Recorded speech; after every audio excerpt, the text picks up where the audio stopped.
क्या आप जानते हैं कि सद्दाम हुसैन इराक के सबसे ताकतवर मुस्लिम हुक्मरान थे।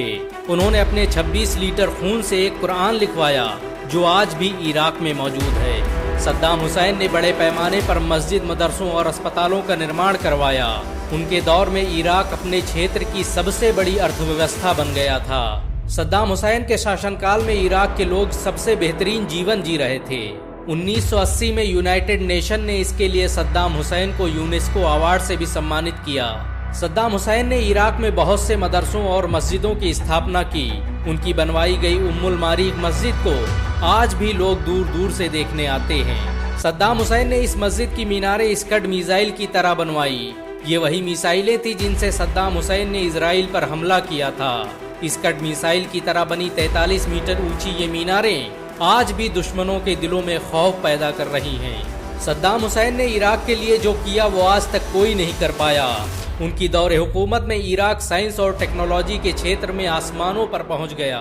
उन्होंने बड़े पैमाने पर लेबोरेटरी और रसदगाहों को बनवाने का काम शुरू किया, जिनसे लाखों वैज्ञानिक पैदा हुए।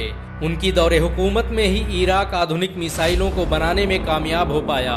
अंतर्राष्ट्रीय मैगजीन न्यू इंटरनेशनलिस्ट के मुताबिक सद्दाम हुसैन के दौर में इराक सबसे ज्यादा संपन्न देश था। उन्होंने बड़े पैमाने पर अस्पतालों, स्कूलों और रोडों का निर्माण करवाया जो आज भी उनकी महानता की गाथा सुना रही हैं। सद्दाम हुसैन वो पहले व्यक्ति थे जिन्होंने इराक में शिक्षा को अनिवार्य कर दिया। उनके शासन में रहने वाले हर इंसान को शिक्षा हासिल करना जरूरी था। सद्दाम हुसैन की लोकप्रियता ने सारे रिकॉर्ड तोड़ दिए। वो अपने वक्त के अरब देशों के सबसे मशहूर इंसान थे। अमेरिका ने सद्दाम हुसैन को कई बार कत्ल करवाने की कोशिश की। यही वजह है कि सद्दाम हुसैन जब भी बाहर निकलते तो पहले उनके हमशक्ल को गाड़ी से रवाना किया जाता ताकि सद्दाम हुसैन को बचाया जा सके। सद्दाम हुसैन पहले इराकी शासक थे जिनके खाने को वैज्ञानिक और डॉक्टर चेक करते थे। सद्दाम हुसैन ने अपनी पूरी जिंदगी इराक को दुनिया का सबसे ताकतवर देश बनाने में लगा दी। वो कभी पूरी रात सो नहीं पाए। सद्दाम हुसैन कब और कहां होंगे ये उनके अलावा किसी को नहीं मालूम होता था।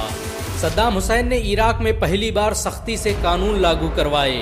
उनकी दौरे हुकूमत में नेताओं को ऐश व इशरत की जिंदगी जीने की मनाही थी।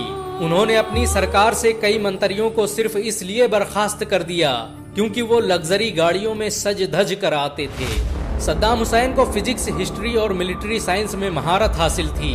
यही वजह है कि उनके दौर में इराक मिलिट्री साइंस के क्षेत्र में आसमानों पर पहुंच गया।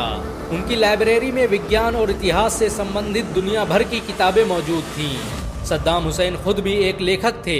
उनकी लिखी किताबें आज भी पूरी दुनिया में पढ़ी जाती हैं। सद्दाम हुसैन 28 अप्रैल 1937 को तिकरित में पैदा हुए।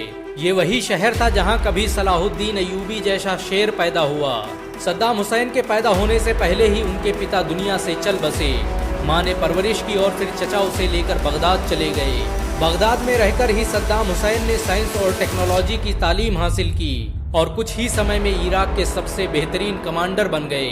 उन्होंने दुनिया की मशहूर यूनिवर्सिटी जामिया अल काहिरा में तालीम हासिल की। ये वही यूनिवर्सिटी थी जिससे मोहम्मद मुर्सी और यासिर अराफात जैसे राजनेता पैदा हुए। सद्दाम हुसैन को इराक का सबसे इंसाफ पसंद हुक्मरान कहा जाता है। जब उनके बेटे के जरिए चलाई गई गोली से एक समारोह को नुकसान पहुंचा तो उन्होंने उसकी रोल्स रॉयस गाड़ियों को जलाने के आदेश दे दिए। सद्दाम हुसैन इराक के सबसे दानी इंसानों में से एक थे। उन्होंने एक अमेरिकी चर्च को करोड़ों रुपए की संपत्ति दान कर दी।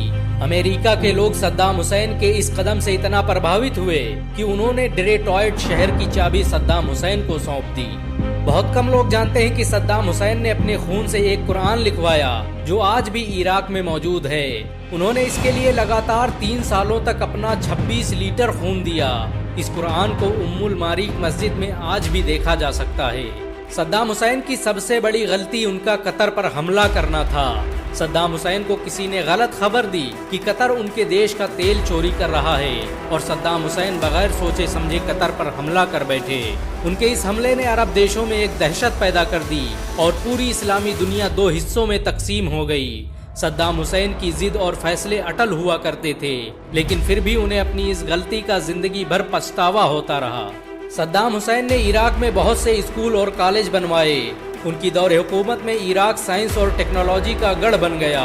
इराक ने एक साल में इतने आविष्कार कर लिए कि अमेरिका को डर लगने लगा कि कहीं सद्दाम हुसैन भी परमाणु बम बनाने में कामयाब न हो जाएं। और यही वजह है कि उसने इराक पर बहाने से हमला कर दिया। अमेरिका और ब्रिटेन ने सद्दाम हुसैन पर 148 लोगों को मारने और परमाणु हथियार रखने का इल्जाम लगाया और इराक में अपनी सेनाएं उतार दी। जॉर्ज बुश के इशारे पर सद्दाम हुसैन पर मुकदमा चलाया गया ताकि उन्हें इराक की सत्ता और फिलिस्तीन की आजादी से रोका जा सके। सद्दाम हुसैन के 2 वकीलों को सिर्फ इसलिए कत्ल कर दिया गया कि वो सद्दाम हुसैन की पैरवी कर रहे थे। सद्दाम हुसैन के खिलाफ फैसला सुनाने से ठीक पहले जज बदल दिया गया और फिर वही हुआ जो अमेरिका और इस्लाम दुश्मन चाहते थे। 30 दिसंबर 2006 को सद्दाम हुसैन को फांसी देने का आदेश दे दिया गया। फांसी से पहले सद्दाम हुसैन ने वजू बनाया, नमाज पढ़ी और कुरान की तिलावत करते हुए तख्ते-ए-दार की तरफ बढ़ते चले गए। उनके दाएं हाथ में कुरान थी तो बाएं हाथ में तस्बीह और मुसल्ला। फांसी पर चढ़ने से पहले उन्होंने कुरान जल्लाद के हवाले की और अल्लाहु अकबर के नारे के साथ फंदे तक पहुंच गए। मजमे में दहशत का माहौल था, लेकिन सद्दाम हुसैन के चेहरे पर एक अलग ही सुकून नजर आ रहा था। सद्दाम हुसैन को जिस दिन फांसी दी गई वो बकरा-ईद का दिन था। मुसलमान एक तरफ जानवरों को कुर्बान कर रहे थे तो अमेरिका सद्दाम हुसैन को। फांसी पर चढ़ते वक्त सद्दाम के माथे पर एक भी शिकन न थी। उनकी जुबान पर कुरान की आयतें जारी थीं। सद्दाम ने उस कपड़े को भी पहनने से मना कर दिया जो आम तौर पर फांसी के वक्त पहनाया जाता है। सद्दाम हुसैन वो पहले इंसान थे जिनकी मौत का मंजर पूरी दुनिया ने देखा। सद्दाम हुसैन को जब फांसी के लिए ले जाया जाने लगा तो उनकी सुरक्षा में लगे लोग रो रहे थे क्योंकि उन्होंने आज तक इतना बेहतरीन इंसान नहीं देखा था। ये इतिहास में पहली बार था कि एक इराकी प्रेसिडेंट की मौत पर अमेरिकी सेना आंसू बहा रही थी। सद्दाम को फांसी दिए जाने पर अमेरिकी सुरक्षा कर्मी एडम रोजरसन ने रोते हुए कहा कि हमने सद्दाम के साथ गद्दारी की है और हम हत्यारे हैं। सद्दाम हुसैन ने लोगों के दिलों पर हुकूमत की थी। जब अमेरिका ने उन्हें फांसी देने का ऐलान किया तो अमेरिकी सेना में बहुत से लोगों ने अपना इस्तीफा दे दिया। सद्दाम हुसैन हमेशा भारत के एक बेहतरीन दोस्त रहे। उनकी दौर हुकूमत में इराक हर मुश्किल घड़ी में भारत के साथ खड़ा रहा। भारत की तत्कालीन प्रधानमंत्री इंदिरा गांधी ने ही सद्दाम हुसैन के बेटों के नाम रखे थे। अमेरिकी खुफिया एजेंसी के मुताबिक अगर सद्दाम हुसैन थोड़े दिन और जिंदा रहता तो मस्जिद अक्सा आज मुसलमानों के हाथ में होती। अमेरिका ने सद्दाम हुसैन को फांसी जरूर दे दी, लेकिन वो लोगों के दिलों से सद्दाम हुसैन की मोहब्बत को नहीं निकाल पाया। सच तो ये है कि सद्दाम हुसैन आज भी हर मुसलमान के दिलों में जिंदा हैं। सद्दाम हुसैन किसी के लिए हीरो हैं तो किसी के लिए विलन, लेकिन आपके लिए क्या है कमेंट में जरूर बताएं।